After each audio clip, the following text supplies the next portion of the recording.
India is a democratic country. Democracy is certainly based on the principle of equality, but no democratic state has seriously attempted to translate the ideal into absolute equality of all. The primary objective of our constitution was to emancipate backward and subversive citizens of India.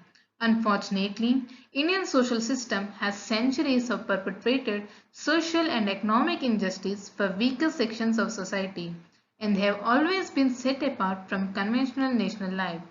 Will there be any way forward for them to prosper? Good morning, Honorable Judges. I am Preeti Madhu and thanks for giving me this opportunity to share my views on aiding weaker sections of society. Today, I am going to discuss on the topic of deliberation upon the issue of deterioration of weaker sections of society. So let's begin. Firstly, I would like to start by addressing the issue of child labor. The issue of child labor is still prevalent in India despite the presence of several laws like Article 21A, Right to Education, Article 24, Prohibition of Employment of Children, Article 23, Prohibition of Traffic in Human Beings and Forced Labor. Age group of 10 to 15 years, in India, we can find around 23 million working children. This means 1 in 11 children between the ages of 5 to 18 years in the country are working. 5 states which are India's biggest child labor employers are Uttar Pradesh, Bihar, Rajasthan, Madhya Pradesh and Maharashtra. This is due to lack of adequate deterrence and corruption. So what are the solutions to prevent it? To prevent the source of child labor, attitudes have to change among different social groups. The right kind of focus and orientation with state level authorities is also needed to avoid the practice of child labor. There's a remarkable quote said by former President of South Africa Sir Nelson Mandela that education is the most powerful weapon which you can use to change the world. The most important step towards the elimination of child labor is the proper implementation of laws like compulsory education of children till they complete their 10 plus 2 plus 3 and by providing them with special inducements in the form of scholarship, free hostel accommodation, books, stationery, etc. Even government aided schools should have proper infrastructure and also provide midday meals. Not only the implementation of laws, but also there should be committees set up to check their working status and delivery of results. Legal aid for abolition of child labor. Bringing in laws that makes it illegal for children to work until they reach a certain age makes it easier to combat a culture of child labor. In addition, laws can be brought in that ensure that when teenagers do begin work, they are not allowed to work beyond a certain maximum number of hours and they are paid a minimum wage. Such laws do not just provide an explicit statement that child labor and child exploitation are wrong, they also provide a framework and a set of prerogatives which means that anyone who wants to challenge child labor has the official backing of the government. So what's the output? By following the given solution, it results in more absorption of children into schools, which further results with educated citizens in India and a way forward for the eradication of poverty. Our next topic is on untouchability. It refers to a social practice that looks down upon certain deprived classes solely on account of their birth and makes any discrimination against them on this ground. The physical touch was considered to pollute others. On account of this, they were not allowed to enter some temples and suffer many other disabilities. Some of the problems faced by them were public indignities, economic conditions continues to be miserable, they were not allowed to use public educational institutions. Even today, most of the illiterates are untouchables. Out for this is the caste system, which is the root cause of origin of untouchability. Therefore, the abolition of caste system is very essential for the eradication of untouchability. Article 17 of Indian Constitution, which states that untouchability is abolished and its practice in any form is forbidden. The enforcement of any disability arising out of untouchability shall be an offence punishable in accordance with law.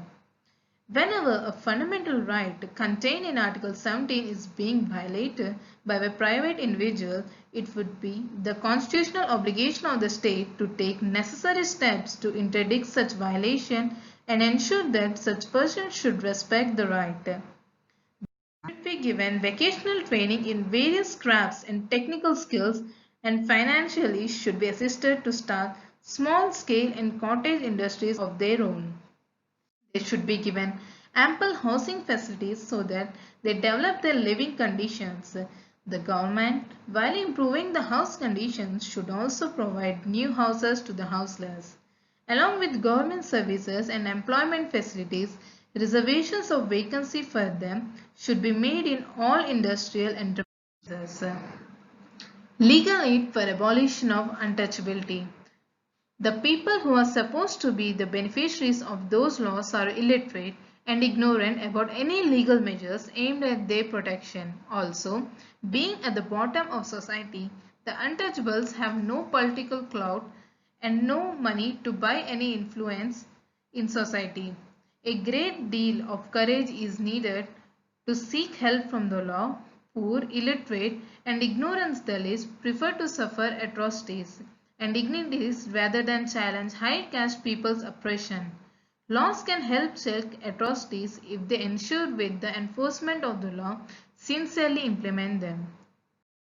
Ensure full implementation of Scheduled Castes and Scheduled Tribes Prevention of Atrocities Act 1989, including the appointment of special courts, special prosecutors, and vigilance and monitoring committees.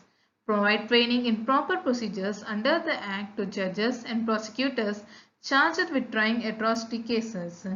Implement measures designed to ensure that states are in compliance with Article 46 of the Constitution with direct states to promote with special care the educational and economic interests of the scheduled castes and scheduled tribes and to protect them from social injustice and all forms of economic exploitation.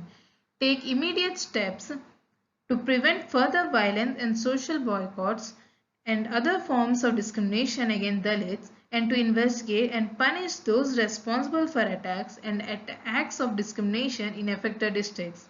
Any officials or members of the police who fail to respond to repeated calls for protection from villagers or fail to prosecute acts of violence and discrimination should also be prosecuted. Establish independent monitoring agencies to review cases of Dalits and Dalit activists detained under detention laws. All cases found to be without merit or in violation of proper detention procedures should be withdrawn. Ensure speedy review and publication of findings by commissions of inquiry appointed by the state to investigate abuses against Dalits. By following the given solutions, we can expect a change in social culture of India and a high literacy rate of citizens. The mindset of the people will gradually change, bringing in new hope for peaceful and dignified living for the oppressed people. Further, it will help in removing barriers between people to people and bringing in the much needed social balancing. Now let's jump into our next topic, slums. Firstly, let us know what are slums. Slums are illegal urban settlements on public land and usually grow over a period of time in a constant and irregular manner. Despite this fact, slums are considered as an integral part of urbanization and as manifestation of the overall socio-economic policies and planning in urban sector. May also be described as a chaotically occupied, unsystematically developed and generally neglected area which is overpopulated by persons and overcrowded with ill-repaired and neglected structures. Let's examine some facts from 2011 census. India's total population, 65.4 million people live in slum areas. Out of that, total population 5.4% live at the slum and in urban population 7.4%. There exists around 33,510 slums but only very few, that are 13,761 slums, are recognized by government. More number of slums are found at Maharashtra, which is 23%, then Andhra Pradesh 43%, then West Bengal 12%. Furthermore, it is noted that most of the people living there are scheduled castes, as well as 8.08 million children live in slums whose ages range from 1 to 6.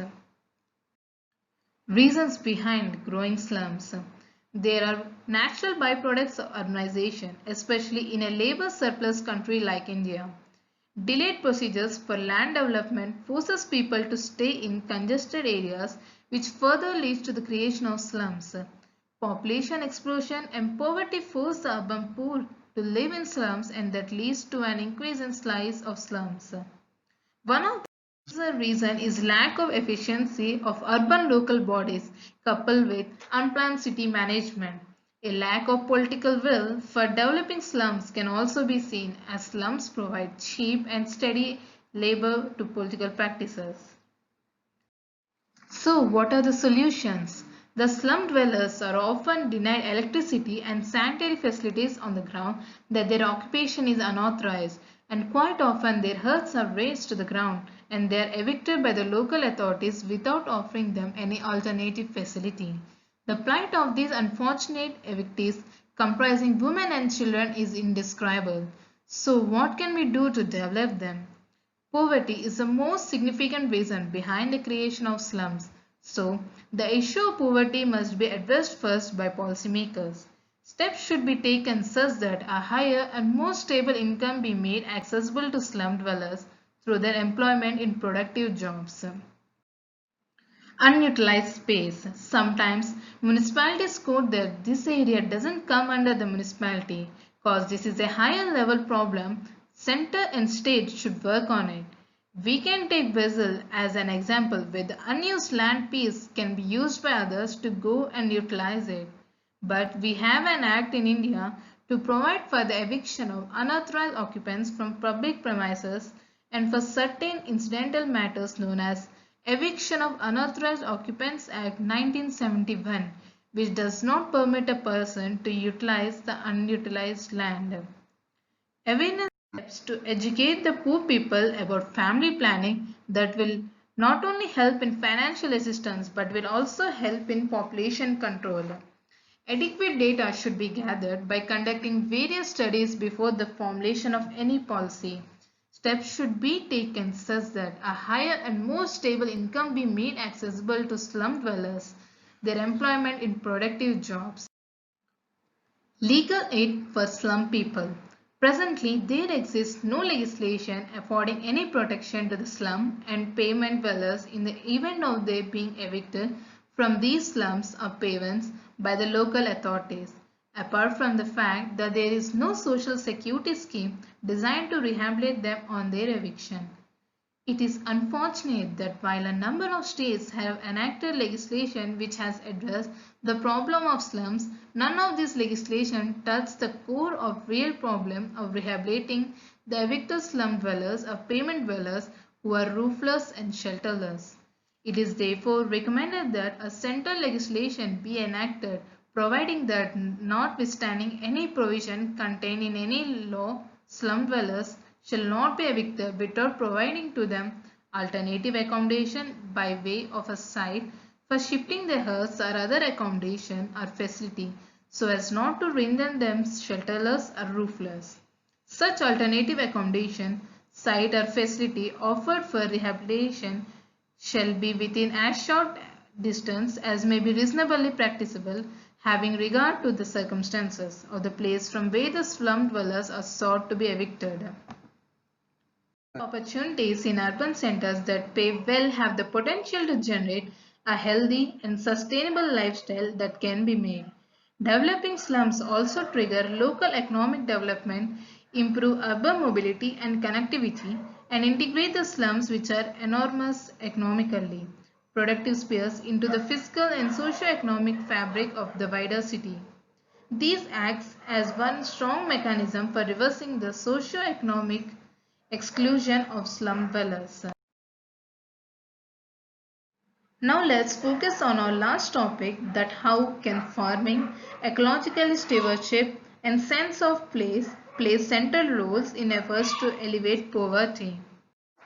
India and China have limited arable land.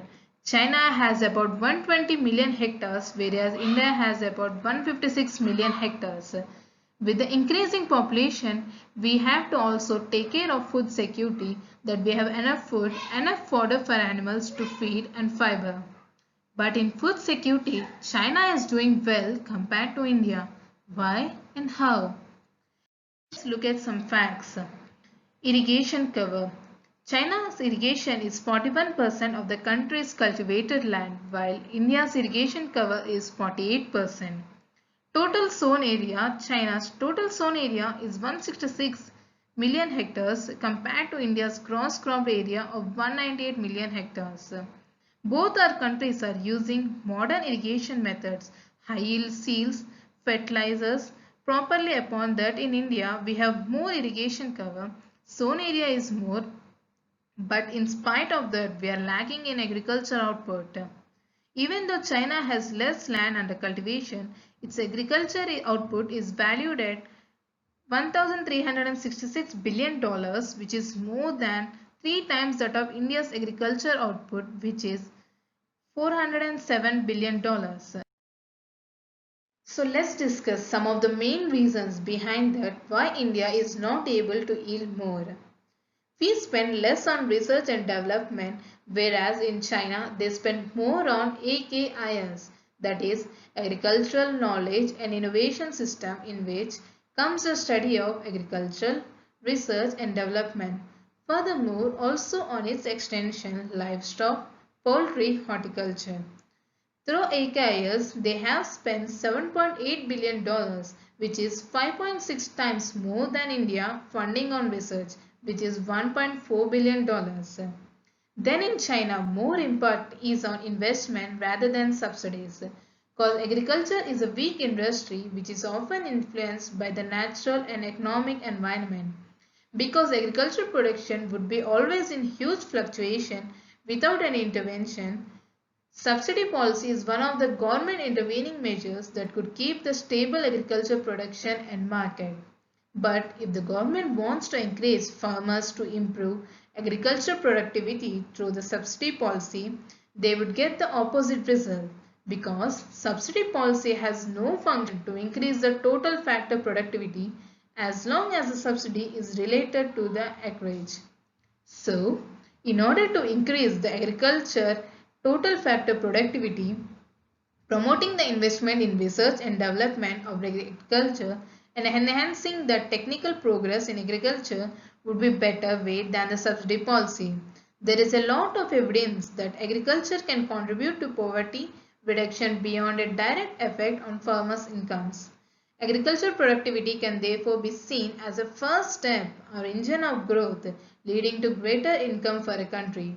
It is interesting to note that historically, no poor countries have reduced poverty only through agriculture, but almost none have achieved it without increasing agricultural productivity in the first instance.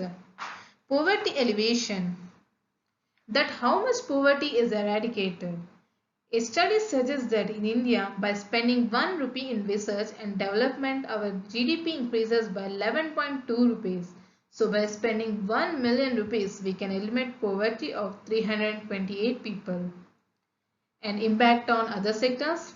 There are reasons behind China's output in agriculture and agriculture-related GDP and other activities being better than India's. India should increase its investment in research and development. Additionally, ICAR, that is Indian Council of Agriculture Research, should be made accountable and make sure that all targets are achieved.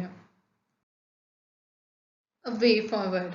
India needs to produce the gamut of commodities under the MSP system and keep MSPs below international prices, and a sustainable solution is market reforms to enable better price discovery combined with long-term trade policies favorable to exports.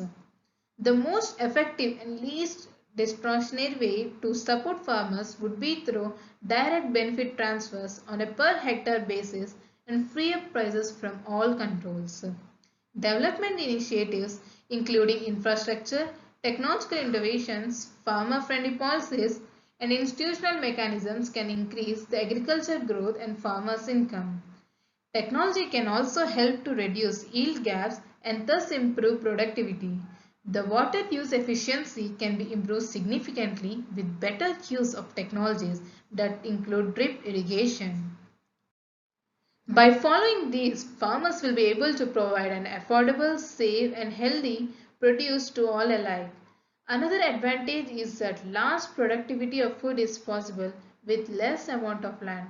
This leads to economies of scale and directly contributes towards meeting the ever-growing demand for raise in farmers' income. Apart from above mentioned, there are many other precautions to be taken such as medical fraternity. Those who complete MBBS and house surgeon may be required to work in the villages at health community centers as volunteers for a period of 1 year. This will help poor villagers to get free medical aid and also it will help in contributing to India's best experienced doctors. Setting up awareness campaigns to educate them about sanitation, family planning, social determinants of health, free legal aid, and food for work program which aims at enhancing food security through wage employment and food grains are supplied to states free of cost. Around the world, the poor people's interaction with the justice system is very different. They are more vulnerable to face certain disputes and in addition, due to their financial status, they are usually unable to access the legal services to resolve their issues. The problem could be either with them who cannot afford to hire a lawyer. Even though poor and marginalized citizens are eligible to get legal aid free of cost when required, it is still a struggle to acquire it. But if the above mentioned recommendations, if and when accepted and acted upon, we trust will alleviate the distress of the weaker sections of society to the extent possible by legislation. Thank you.